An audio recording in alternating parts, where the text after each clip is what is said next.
Hello කොහොමද ඔයාලට? ඔන්න අදත් අලුත් වීඩියෝ එකක් අරගෙන ආවා. ඉතින් අද අපි කතා කරන්න යන්නේ ලෝකයේ සෑම රටකම පාහේ දකින්න ලැබෙන ඕනෑම සාදයකදී ඕනෑම උත්සවයකදී අනිවාර්යයෙන්ම දකින්න ලැබෙන අතිශය ජනප්‍රිය බිම වර්ගයක් ගැන. ඒ තමයි කොකාකෝලා. හැමෝම මේ රසයට ආස වුණාට ඇත්තටම මේක හැදුනේ කොහොමද? මේ නම ලැබුණේ කොහොමද? මේක ඇත්තටම අපේ ශරීරයට හොඳයිද? මේ සියලුම ප්‍රශ්න වලට උත්තර හොයන්න තමයි අද වීඩියෝ එක. වීඩියෝ එක අවසානයේ දක්වාම නරඹන්න. මොකද අන්තිමේදී ඔයා දන්න ගොඩක් දේවල් වෙනස් වෙලා තියෙන්න පුළුවන්. කොකාකෝලා ඉතිහාසය ආරම්භ වෙන්නේ 1886 මැයි මාසයේදී. ඇමරිකාවේ ජෝර්ජියා ප්‍රාන්තයේ ඇට්ලන්ටා කියන නගරයෙන්. මේකේ නිර්මාතෘවරයා තමයි ජෝන් ස්ටිත් පෙම්බර්ටන්. ඔහු සිවිල් යුද්ධයේදී තුවාල ලැබූ හමුදා නිලධාරියෙක් සහ දක්ෂ ඖෂධවේදියෙක්. ඒ කාලේ ඔහු උත්සාහ කළේ විවිධ වේදනානාශක සහ ශක්තිජනක පාන වර්ග නිපදවන්න. දවසක් ඔහු තමන්ගේ මිදුලේදී විශේෂ සිරප් එකක් මිශ්‍ර කළා. මේක මුලින්ම හැදුන්නේ රෝගාබාධ වලට ප්‍රතිකාරයක් විදිහට.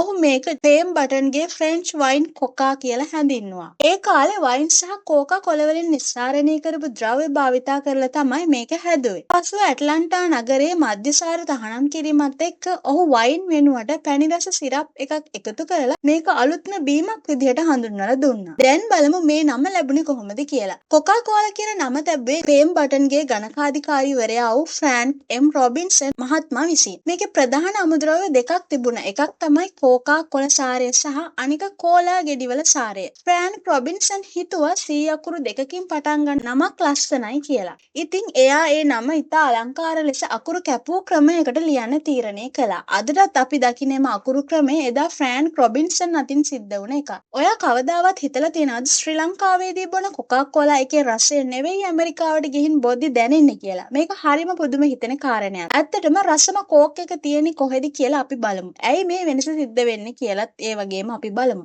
කොකාකෝලා වල ප්‍රධානම අමුද්‍රව්‍ය වෙන්නේ වතුර. එක එක රටවල පවතින ජලයේ අඩංගු khනිජ ලවණ ප්‍රමාණය සහ pH අගය වෙනස්. ඒ වතුර පිරිපහදු කරන ක්‍රමවේද සමාගම විසින් නිරන්තරයෙන් පාලනය කළත් ප්‍රාදේශීය වශයෙන් වතුරේ ඇති මූලික රසය අවසාන පානයට සුළු වශයෙන් බලපානවා. මෙක්සිකානු කොකාකෝලා ලොව හොඳම රසයක් සහිත කෝක් එක කියලා බොහෝ දෙනා අතර ප්‍රසිද්ධයි. ඒකට හේතුව ඔවුන් අදටත් බෙට් සීනි භාවිතා කිරීම සහ වීදුරු බෝතල් වල ඇසුරුම් කිරීමයි. වීදුරු බෝතලේ රසය ප්ලාස්ටික් හෝ ටින් බෝතල් වලට වඩා වැඩි බව බොහෝ දෙනාගේ මතයයි. ගොඩක් දෙනෙක් අහන ප්‍රශ්නයක් තමයි ඇයි කොකාකෝලා සමාගම කෝක් සීරෝ හඳුන්වා දුන්නේ කියලා. සරලවම කිව්වොත් ඒක ව්‍යාපාරික උපාය මාර්ගයක්. 2000 දශකයේදී ලෝකේ පුරාම මිනිස්සු සෞඛ්‍ය ගැන හිතන්න ගත්තා. සීනි වැඩිපුර ගැනීම නිසා තරබාරුකම සහ දියවැඩියාව වගේ රෝග ගැන මිනිස්සු දැනුවත් වුණා. ඒ නිසා බොහෝ පාරිභෝගිකයින් සාමාන්‍ය කෝක් එක බොන එක අඩු කළා. කොකාකෝලා සමාගමට ඕන වුණා සාමාන්‍ය කෝක් එකේ රසයට සමාන නමුත් සීනි නැති පානයක් හදලා ඒ පාරිභෝගිකයින් තමන්ගේ සමාගම ඇතුළෙම රඳව ගන්න. ඒක තමයි කෝක් සීරෝ වල සාර්ථකත්වය. ඒත් මතක තියාගන්න සීනි නැති වුණාට මේකේ තියෙන කෘත්‍රිම රසකාරක ශරීරයට කොතරම් හිතකරද කියන එක තවමත් විද්‍යාත්මක ලෝකයේ විශාල විවාදයක්. ලෝකයේ විශාලතම සමාගම් වලට නඩු පැවරීම සාමාන්‍ය දෙයක්. කොකාකෝලා සමාගමත් විවිධ කාලවලදී ප්‍රබල නඩු හබවලට මුහුණ දීලා තියෙනවා. ඉන්දියාව වගේ රටවල කොකාකෝලා කම්හල් නිසා අවට ප්‍රදේශවල භූගත ජල මට්ටම් පහළ ගිය බවටත් ජලය දූෂණය කළ බවටත් විශාල විරෝධතා සහ නඩු පැවරුණා. මේ ඔවුන්ගේ ප්‍රතිරූපයට විශාල හානියක් වුණා. එක සාමාන්‍ය කෝලා කෑන් එකක මිලිලීටර් 330ක සීනි තේ හැඳි 7ක් 9ක් වගේ ප්‍රමාණයක් අඩංගු වෙනවා. මේ ප්‍රමාණය අපේ දෛනික සීනි අවශ්‍යතාවයට වඩා වැඩි.